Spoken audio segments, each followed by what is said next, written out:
এই জায়গা থেকে স্বপন একটা কথা বলো যে এই যে অনেকগুলোকে তো সামনে রাখা হলো, কিন্তু আগের বার আমরা যখন দেখেছিলাম যে তালিকা বাতিল হলো সেক্ষেত্রে কিন্তু এটাই বলা হয়েছিল যে মুসলিম ভোটটাকেই সামনে রাখা হচ্ছে বা মুসলিম ভোটকে সামনে রাখার জন্যই এই ওবিসির এই যে নতুন তালিকা, যার জন্য কিন্তু এই ৬৬টা জাতির থেকে ৬৪টা জাতিকে বাতিল করে দেওয়া হয়েছিল এবং নতুন করে আবার বলা হয়েছিল যে বিষয়টা নিয়ে যাতে নতুন করে সংরক্ষণের জন্য তালিকা তৈরি করা যায়। ৭৭টা গোষ্ঠী, সেই ৭৭টা গোষ্ঠীর মধ্যে ৭৫টা গোষ্ঠী মুসলিম সম্প্রদায়ের মানুষ, মানে মুসলিম ধর্মাবলম্বী মানুষ। আমাদের সংবিধানটা বুঝতে হবে, আমাদের দেশের সংবিধান কিন্তু ধর্মের ভিত্তিতে সংরক্ষণের অনুমতি দেয় না, সেই রকম কোনো প্রভিশন নেই। তো সেক্ষেত্রে সংরক্ষণটা হয় কিসের ভিত্তিতে? সংরক্ষণটা হয় যেরকম আর্থিক দিক থেকে পিছিয়ে পড়া যেরকম রয়েছে, শেডিউল কাস্ট, শেডিউল ট্রাইব যারা রয়েছে, মানে তপশিলি জাতি, তপশিলি উপজাতির সম্প্রদায়ের যারা মানুষরা রয়েছেন, একেবারে পিছিয়ে পড়া মানুষ। তারপরে ওবিসি, ওবিসি স্পেসিফিকভাবে কি আদার ব্যাকওয়ার্ড ক্লাসেস, মানে অন্যান্য পিছিয়ে পড়া যে সম্প্রদায়ের মানুষরা যারা রয়েছেন। এবারে পিছিয়ে পড়া সম্প্রদায়ের মানুষের মধ্যে যেরকম মুসলমান সম্প্রদায়ের মানুষ রয়েছেন, মুসলমান সম্প্রদায়ের মানুষ তারা মুসলিম ধর্মাবলম্বী, দাঁড়িয়ে আমি এটা বলতে পারি না হিন্দু ধর্মের মানুষ শুধুমাত্র সাম্প্রদায়িক অর্থে সেটা ভাগাভাগি হয়, কারণ কোথাও গিয়ে মুসলমান সম্প্রদায় থেকে তারা রয়েছেন মানেই যে তারা সংখ্যালঘু, এবং সংখ্যালঘু বলেই যে তাদের এই ওবিসি সংরক্ষণের খাতায় আনতে হবে তেমনটা তো নয়। না, বিষয়টা হচ্ছে হাইকোর্টের যে নির্দেশ ছিল, সেই হাইকোর্টের নির্দেশে এটা বলা হয়েছে যে এই যে এটা ওবিসির যে সার্টিফিকেট 2010 থেকে 2012 সালের মধ্যে, এই সময়ের মধ্যে এই সার্টিফিকেটটা শংসাপত্র দেওয়া হয়েছে, 12 লক্ষ সার্টিফিকেট ইস্যু করা হয়েছে। বলা হচ্ছে যে এখানে বেশিরভাগই মানে ৭৫টি জনগোষ্ঠীর ক্ষেত্রেই, মানে ২টি জনগোষ্ঠী অন্যান্য, ৭৫টি জনগোষ্ঠী মুসলিম সম্প্রদায়ের।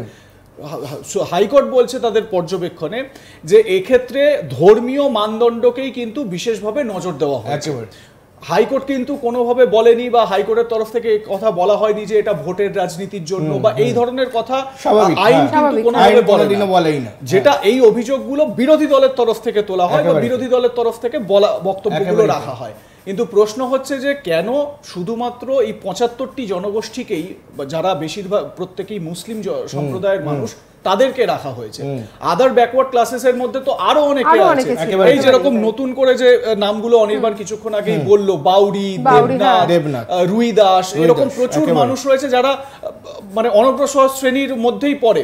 এবং তোমরা জানো যে রিসেন্টলি 6ই মে গত মাসে একটি কলকাতা হাইকোর্টের ডিভিশন বেঞ্চে এই সংক্রান্ত মানে এই ওবিসির যে সার্ভে, সেই সার্ভে সংক্রান্ত একটি মামলা ছিল, আমরা শুনানি ছিল। সেই শুনানিতে বেশ কিছু বিষয় কিন্তু উত্থাপন করা হয়, প্রশ্ন করা হয় যে যারা আক্ষরিক অর্থে আদার ব্যাকওয়ার্ড ক্লাসেসের মধ্যে পড়ে, মানে যারা অনগ্রসর শ্রেণীর মানুষ, তাদেরকে কেন এই সুযোগটা দেওয়া হবে না যে তারা এগিয়ে এসে বলবেন যে আমরা অনগ্রসর শ্রেণীর মানুষ, আমাদের নামটাও এনরোল করা হোক, আমাদের নামটাও নথিভুক্ত করা হোক। এই সুযোগটা দেওয়ার জায়গা তৈরি হয়নি বলে বলা হয়েছিল। এরকম কিন্তু অভিযোগও বারবার এসছে বিভিন্ন জায়গা থেকে, আমরা খবর করতে গিয়ে দেখেছি যে তারা হয়তো ওবিসি তালিকাভুক্ত হতে পারে কিন্তু তালিকাভুক্ত নেই, তারা সুযোগ সুবিধা পাচ্ছে না, সরকারি কোনো সুযোগ সুবিধা নেই তাদের জন্য। একদমই সেই অভিযোগগুলো এবারে মমতা বন্দ্যোপাধ্যায়ের যে সরকার বা রাজ্য সরকার আদালতে এটাই বলেছে যে যারা এই অনগ্রসর শ্রেণীর মানুষ, যারা পিছিয়ে পড়া মানুষ, তাদেরকে যাতে আমরা একটু সুবিধা দিতে পারি, সেই লক্ষ্যেই আমাদের এই মানে এই সার্টিফিকেট তৈরি করা বা এই ব্যবস্থাটা তৈরি করা। এবারে প্রশ্ন হচ্ছে যে হাইকোর্ট 1 বছর আগে ঠিক এই সময় যে নির্দেশ দিয়েছিলেন, সেই নির্দেশের পরিপ্রেক্ষিতে রাজ্য সরকারের তরফে বক্তব্য যে আমরা হাইকোর্টের নির্দেশ মেনে নতুন তালিকা তৈরি করছি এবং তার মতন করে সার্ভেও তৈরি করা হয়েছে। খুব গুরুত্বপূর্ণ এটা যে এই যে সার্ভে নিয়ে হাইকোর্ট এই রিসেন্ট যে শুনানি গেল, সেই শুনানিতে প্রশ্ন তুলেছিল আগামী 19শে জুন এই সংক্রান্ত একটি হলফনামা রাজ্য সরকারকে জমা দিতে হবে কোর্টে। রাজ্য সরকার কোর্টে হলফনামায় কি জমা দেয় সেটা দেখার মতন বিষয়। এবং হাইকোর্ট কিন্তু সেই সময় সার্ভে নিয়ে কোনো বাধা দেয়, মানে তোমরা সার্ভে চালিয়ে যেতে পারো এবং 3 মাস সময়সীমা চাওয়া হয়েছিল। সার্ভে চালিয়ে যাওয়ার জন্য অনুমতি কিন্তু ছিল। এবারে এই হলফনামায় রাজ্য সরকার হাইকোর্টে কি বক্তব্য রাখে, মানে এটা বুঝতে হবে যে হলফনামায় যেটা বলবে সেটা কিন্তু আইনিভাবে স্বীকৃত হবে। এবারে আরেকটা গুরুত্বপূর্ণ জিনিস হচ্ছে বিধানসভায় যখন বিলটা পেশ হবে, তার মানে বিধানসভায় মানে সেটা কিন্তু on record. On record. Shreyasi Anirban, আমরা জানি যে মানে কোনো একটা জনসভায়, রাজনৈতিক জনসভায় বা সরকারি জনসভায় গিয়ে মুখ্যমন্ত্রী কিছু বলছেন, দাবি করছেন, সেটা একরকম, তার গ্রহণযোগ্যতা কিন্তু না হলেও কোনো কিছু যায় আসে না। একেবারেই তাই। কিন্তু বিধানসভায় যখন দাঁড়িয়ে রাজ্যের তরফ থেকে কোনো তথ্য পেশ করা হবে, কিছু বলা হবে, তার গ্রহণযোগ্যতা কিন্তু অসীম এবং সেটা রেকর্ড থাকে সারা জীবন। মানে যতদিন পশ্চিমবঙ্গ বিধানসভা থাকবে ততদিন কিন্তু এই রেকর্ডটা রেকর্ডটি থাকবে থাকবে, বিধানসভায়। একেবারেই তাই। সুতরাং এখান থেকে যেটাই রাজ্য সরকারের তরফ থেকে বলা হবে, সেখানে যদি এটা দেখা যায় যে মুসলিম ধর্মাবলম্বী মানুষদের আধিপত্য যদি বেশি হয়, তাহলে সেটাও যেরকম রেকর্ড থাকবে।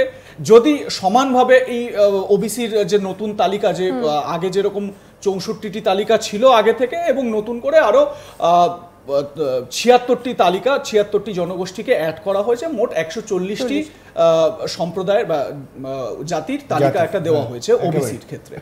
এবারে এখানে কারা কারা রয়েছে, মুসলিমরা সত্যি এবারেও বেশি হয়ে গেছে কিনা, বা হিন্দুদের আধিপত্য বেশি হয়েছে কিনা, বা সব সমান সমান রাখা হয়েছে কিনা, সেটা এবং বিধানসভা একটা দেখো, এই কথা মুহূর্তে- গুরুত্বপূর্ণ, এই এই যে 140 এবং আমরা যে বলছি নতুন করে 76টা, পুরনো কিন্তু 64টাও থেকে গেছে। একেবারে তাই, 64 ওইটাই আমি যেটা আমার কাছে সূত্র মারফত যে খবর রয়েছে, সেই খবরের ক্ষেত্রে পুরনো 64টা তো রয়েছে, কিন্তু তার পাশাপাশি সরকারের তরফে এবং পাশাপাশি পশ্চিমবঙ্গর মুখ্যমন্ত্রী মমতা বন্দ্যোপাধ্যায়ের তরফে কড়া বার্তা ছিল, এবং ক্যাবিনেটে ঠিক 3 দিন আগে ক্যাবিনেট বৈঠক হয়, সোমবার দিন ক্যাবিনেট বৈঠক ছিল। একদমই। এবং সেই ক্যাবিনেট বৈঠক যখন নবান্নে হচ্ছিল, সেই সময় কিন্তু এটাকে পেশ করা হয় অনগ্রসর শ্রেণী কল্যাণ দপ্তরের তরফে। একেবারে এবং মমতা একেবারেই তাই, বন্দ্যোপাধ্যায় সেখানে শিলমোহর এবং দিয়েছে। সেটাকে শিলমোহর দেওয়া হয়, এবং মোট 140টি উপজাতিকে এই গ্রহণযোগ্যতা দেওয়া হবে বলে খবর।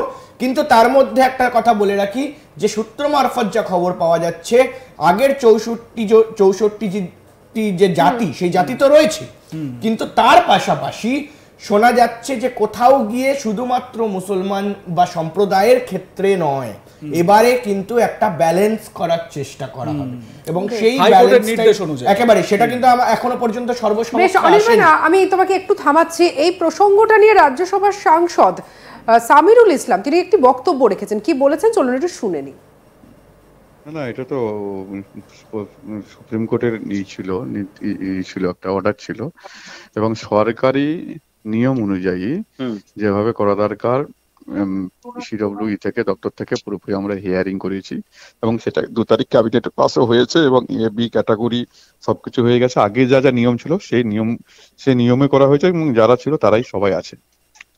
আচ্ছা, মানে এটাতে কি উপকার কি হবে?